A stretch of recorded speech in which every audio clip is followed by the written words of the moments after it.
ఇప్పుడు అంటే మనం టెక్నాలజీ గురించి ఎక్కువగా మాట్లాడుకుంటున్నాం, కానీ పురాతన గ్రీకులు ఎన్నో వేల సంవత్సరాల క్రితమే టెక్నాలజీలో ఎంతో అద్భుతమైన స్థానాన్ని సంపాదించారు. అలాగే గ్రీకులు చేసిన అద్భుతమైన టెక్నాలజీని, గ్రీకులు చూపించిన అద్భుతమైన ఇంజనీరింగ్ లెవెల్స్ గురించి ఇప్పుడు మనం ఈ వీడియోలో తెలుసుకుందాం. Number 1, Antikythera mechanism. ఈ యాంటికితర మెకానిజంని 1901లో ఒక పురాతన గ్రీక్ పటం మీద కనుగొన్నారు. దీన్ని 205 బీసీ నుంచి 60 బీసీ మధ్యలో తయారు చేసినట్లుగా కొంతమంది చెప్తున్నారు. దీన్ని అప్పట్లో సైకిళ్ళ గురించి తెలుసుకోవడానికి, అంతేకాకుండా సమయం తెలుసుకోవడానికి రకరకాలుగా ఉపయోగించేవారు. ఇది చూడడానికి ఒక గడియారంలాగా కనిపిస్తూ ఉంటుంది. దీనిలో చంద్రుడి యొక్క కదలికలు, అంతేకాకుండా క్యాలెండర్ అన్నీ ఉన్నాయి. చాలామంది దీన్ని పురాతన కంప్యూటర్ అని పిలుస్తూ ఉంటారు. ఇది 1901లో దొరికినప్పటికి కూడా ఎన్నో ఏళ్ల పాటు దీని గురించి ఎవరూ పూర్తిగా తెలుసుకోవడానికి ప్రయత్నించడం లేదు. కానీ 2006లో దీని గురించి పూర్తిగా తెలుసుకున్న తర్వాత దీని లోపల ఇంటర్లాకింగ్ గేర్ సిస్టమ్ అనేది ఉందని తెలుసుకున్నారు. అప్పటి కాలంలోనే లోపల గేర్ సిస్టమ్ పెట్టి దీన్ని ఎలా తయారు చేశారని శాస్త్రవేత్తలు ఆశ్చర్యపోయారు.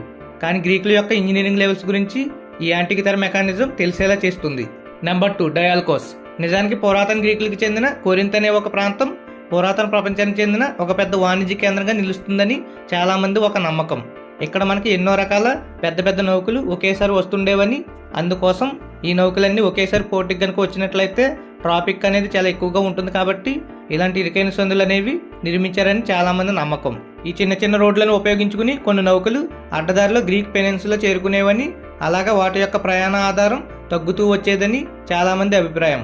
ఈ డయాల్కోస్ 5వ శతాబ్దంలో నిర్మించారని, గ్రీక్ దేశానికి వచ్చిన ఎన్నో నౌకలు లంగర్ వేసి ఆగడం కోసం వీటిని నిర్మించారని చెప్తున్నారు. పెలోపోన్నిస్ వెళ్తున్న సమయంలో కొన్ని నౌకలు ఇక్కడ ఆగేవని చెప్తున్నారు. ఇక్కడ చాలా పెద్ద పెద్ద కార్గో నౌకలు అనేవి కూడా ఈ మార్గం నుంచి ప్రయాణించేవని, మళ్ళీ తిరుగు ప్రయాణం కూడా ఈ మార్గంలోనే చేసేవని చెప్తున్నారు. కానీ కొంతమంది చెప్పేది ఏమిటంటే కొన్ని కార్గో నౌకలు అనేవి చాలా పెద్దగా ఉంటాయి, అలాంటివి డయాల్కోస్ను ఉపయోగించుకోలేవు కదా అని అనుకున్నప్పుడు మనకి కోరింథ కాలువ అనేది ఎందుకు నిర్మించారో అర్థమైంది. ఈ కోరింథ కాలువ అనేది క్రీస్తు శకం 67వ సంవత్సరంలో నిర్మించారు. దీనివల్ల కూడా చాలా ఉపయోగాలు అనేవి ఉన్నాయి. నెంబర్ 3, క్లెరోటేరియన్. పురాతన గ్రీకులు వాళ్ళ ప్రజాస్వామ్యం గురించి చాలా వింతగా మనకు ఎక్స్ప్లోర్ చేయబడింది. ఇప్పుడంటే మన ప్రజాస్వామ్యానికి సంబంధించి మనం ఏదైనా తప్పు చేసినట్లయితే జైలుకు తీసుకుని వెళ్తారు. అక్కడ జడ్జిలు మనకి ఏదైనా న్యాయం చేస్తుంటారు. కానీ పురాతన కాలంలో గ్రీకులకి ఒక వింత ప్రక్రియ అనేది ఉండేది. వాళ్ళ దగ్గర రెండమైజేషన్ మిషన్ ఉండేది. ఇది ఒక స్లాట్ మిషన్ లాంటిది. దీనిలో ఫనెల్స్ ఉంటాయి, ఒక క్రాంక్ ఉంటుంది, అలాగే ఒక బొక్క కూడా ఉంటుంది. 500 చిన్న చిన్న చీలికలు అనేవి ఉంటాయి. అయితే ఎవరైనా తప్పు చేసినట్లయితే వాళ్ళని కోర్టుకి హాజరుపరచడానికి ముందు ఒక 10 మంది జడ్జిలని అక్కడికి తీసుకుని వస్తారు. ఆ 10 మంది జడ్జిలకు సంబంధించిన కొన్ని కాంస్య ముక్కలు కావచ్చు, లేదా చెక్క ముక్కలు కావచ్చు. వాటిని పినాకియన్ అని పిలుస్తుంటారు. ఈ పినాకియన్స్ని ఆ సమతావాదిలో పెడుతుంటారు. ఆ తర్వాత వాటన్నిటిని విడిగా చేస్తారు, పక్క పక్కన ఉంచకుండా అక్కడక్కడ ఉంచుతారు. ఆ తర్వాత దీని లోపల ఉన్న ఫనెల్స్లో కొన్ని బంతుల్ని నింపుతారు. ఆ బంతులు అనేవి కొన్ని నలుపు రంగులో ఉంటాయి, కొన్ని తెల్ల రంగులో ఉంటాయి. అలాగా ఆ రోజు కోర్టుకి ఎంతమంది జడ్జిలు అయితే వచ్చారో వాళ్ళందరికీ తగ్గట్లుగా రంగులు అనేవి ఉంచడం జరుగుతుంది. ఒకవేళ 10 మంది జడ్జిలు వచ్చినట్లయితే 10 రకాల రంగులు అనేవి చిన్న చిన్న బంతుల రూపంలో అక్కడ పెట్టి వాటన్నిటిని కూడా ఈ పరికరం మీద పడేలా చేస్తారు. అలాగా ఆ బంతులన్నీ దీని మీద పెట్టిన తర్వాత దీని మీద ఉన్న క్రాంక్ని బయటకు లాగుతారు. అలా లాగినప్పుడే ఏమవుతుందంటే ఆ పైన ఉన్న బంతుల్లో ఏదో ఒక బంతి బయటకు వస్తుంది కదా. ఒకవేళ ఆ బంతి కనుక నలుపు రంగులో వచ్చినట్లయితే ఆ నలుపు రంగు ఎవరికైతే కేటాయించబడిందో ఆ రోజు అతను జడ్జిగా ఉంటారు. ఒకవేళ ఆ బంతి తెలుపు రంగులో బయటకు వచ్చినట్లయితే ఆ తెలుపు రంగు ఎవరికైతే కేటాయించబడిందో అతను ఆ రోజు జడ్జిగా ఉంటారు. ఆ రోజు ఏ రంగు బంతి అయితే వస్తుందో ఆ వ్యక్తి ఆ రోజు జడ్జిగా ఉంటారు. దీన్ని అప్పట్లో ఎందుకు వాడేవారంటే ఒకవేళ ఈ రోజు జడ్జి ఎవరనేది ముందే తెలిసిపోయింది అనుకోండి, వాళ్ళు ముందుగానే వెళ్ళి ఆ జడ్జితో మాట్లాడుకుంటారని ఈ పరికరాన్ని ఉపయోగించుకునేవారు. నెంబర్ 4, ఎలోపిలై. ఈ ఎలోపిలై అనేది మనకు తెలిసినంత వరకు ఈ ప్రపంచంలో కల్లా ఇదే మొట్టమొదటి ఆవిరి యంత్రము. దీన్ని క్రీస్తు శకం 1వ సంవత్సరంలోనే తయారు చేశారు. అంతేకాకుండా ఎన్నో ఏళ్ల పాటు ఇదొక్కటి మాత్రమే ఇక్కడ ఆవిరి యంత్రంగా ఉంది. ఎన్నో ఏళ్ల పాటు ఇదొక్కటే ఆ ప్రాంతంలో విద్యుత్ ఉత్పత్తి చేసేది. దీన్ని తయారు చేసిన వ్యక్తి పేరు హెరాన్ ఆఫ్ అలెగ్జాండ్రియా. అతను దీన్ని ఒక ఆవిరి యంత్రం కింద వాడడం కోసం దీన్ని తయారు చేయలేదు. అతను దీన్ని సంఖ్యాపరమైన సూత్రాలను అందరికీ వివరించడం కోసమని దీన్ని తయారు చేశాడు. అందుకోసమే దీన్ని వాడేవారు. కానీ నిజానికి ఇది ప్రపంచంలో కల్లా మొట్టమొదటి ఆవిరి యంత్రం అవుతుందని తను కూడా అనుకుని ఉండడు. ఎంతోమంది దీని విశిష్టతను తెలుసుకున్న తర్వాత దీన్ని చూడడం కోసం వచ్చేవారు. ఈ పరికరంలో ఒక హలోగోళం ఉంటుంది. దానికి 2 గొట్టాలు అనేవి ఒకదానికొకటి జోడించి ఉంటాయి. ఆ 2 గొట్టాలు కూడా మనకు ఆవిరిని అందిస్తూ ఉంటాయి. ఆ గొట్టాలకి ఆ ఆవిరి ఒక పెద్ద కల్ట్రాన్ వంటిది సరఫరా చేస్తూ ఉంటుంది. ఒక గొట్టమేమో ఆ ఆవిరిని ఆ గోళంలోకి పంపించి దాన్ని పూర్తిగా నింపుతుంది. తర్వాత రెండో గొట్టమేమో ఆ ఆవిరిని బయటకు పంపించడానికి ప్రయత్నిస్తుంటుంది. ఈ లాక్కునే ప్రక్రియలో ఈ 2 గొట్టాలు అనేవి కొంచెం కొనే ఆకారంలో ఉంటాయి. అందువల్ల ఆవిరి బయటకు వచ్చేటప్పుడు ఆ గోళం అనేది తిరిగేలా చేస్తుంటుంది. అలాగే మొట్టమొదటి ఆవిరి యంత్రం పనిచేయడం మొదలుపెట్టింది. కానీ దీన్ని కనిపెట్టిన అతనికి ఎలాంటి గౌరవం దక్కలేదు. ఎందుకంటే అతనే అనుకోలేదు ఇది ప్రపంచంలో కల్లా మొదటి ఆవిరి యంత్రం అవుతుందని. అందుకని అతను దీనికి సంబంధించి ఎలాంటి ఆశలు పెట్టుకోలేదు.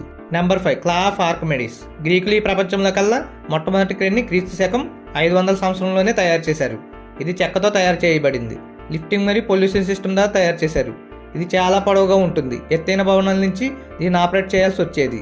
ఎందుకంటే దీని పొడవు అనేది చాలా ఎక్కువగా ఉండటం వల్ల దీన్ని నేల మీద నుంచి ఆపరేట్ చేయడం చాలా కష్టంగా ఉండేది.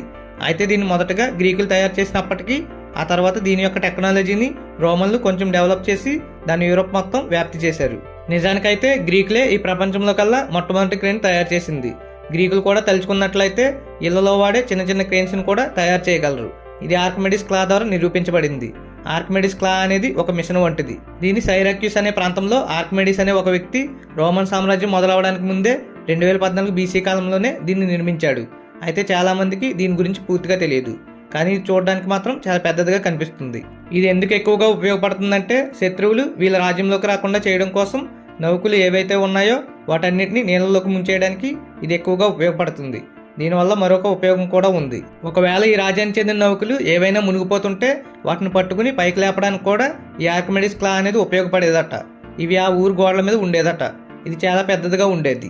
చాలా మంది మాటల ప్రకారం ఎవరైనా రోమన్లు ఈ నగరంలోకి ప్రవేశించాలని ప్రయత్నించినట్లయితే వాళ్ళు ఈ ఆర్కిమెడిస్ క్లాని చూసి చాలా భయపడేవారట.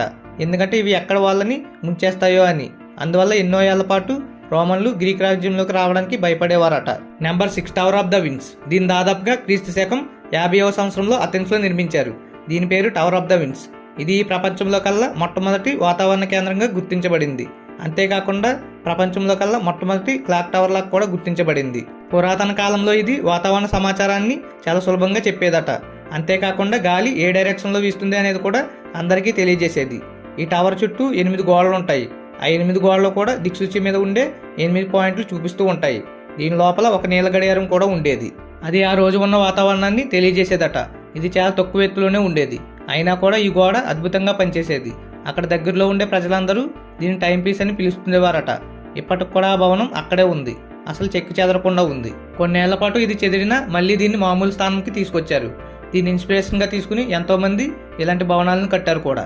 ఇలాంటి మరిన్ని వీడియోస్ కోసం నా ఛానల్ని సబ్స్క్రైబ్ చేసుకోండి. సబ్స్క్రైబ్ చేయడం మాత్రం మర్చిపోకండి. Please do subscribe.